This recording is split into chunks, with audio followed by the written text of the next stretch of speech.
મારું નામ ડૉક્ટર નિકુંજ પડિયા છે. કરુણા ફાઉન્ડેશન ટ્રસ્ટ એનિમલ હેલ્પલાઇનમાં વેટરનરી ડૉક્ટર તરીકે ફરજ બજાવું છું. શું કહેશો, ગઈકાલે કેટલા પક્ષીઓ ઘવાયા હતા અને આપના દ્વારા કેટલા પક્ષીઓને સારવાર આપવામાં આવી છે? ગઈકાલે 381 જેટલા પક્ષીઓ ઘવાયા હતા અને એમાંથી 340 જેટલા પક્ષીઓને આપણે અહીંયા ઓપરેશન કરવામાં આવ્યા છે. કયા કયા વિસ્તારોમાંથી આપને કોલ આવ્યા હતા, કેટલા કોલ આવ્યા હતા?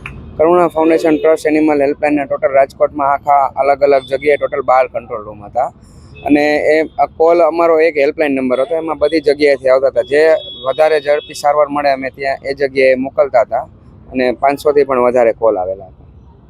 હજુ આજરોજ પણ કોલ આવી રહ્યા છે? હા, આજ રોજ હજી કોલ ચાલુ જ છે, પણ હવે અત્યારે એવા કોલ ચાલુ છે કે જે કાલે પતંગ ચગાવ્યા બાદ જે પતંગના દોરા ક્યાંય ઝાડ ઉપર હોય, વીજળીના થાંભલા ઉપર હોય, કોઈ ટેરેસ ઉપર હોય, એમાં કબૂતર ફસાયેલું હોય અથવા ક્યાંય થાંભલા ઉપર લટકતું હોય, એ પ્રકારના કેસ આજથી વધારે છે.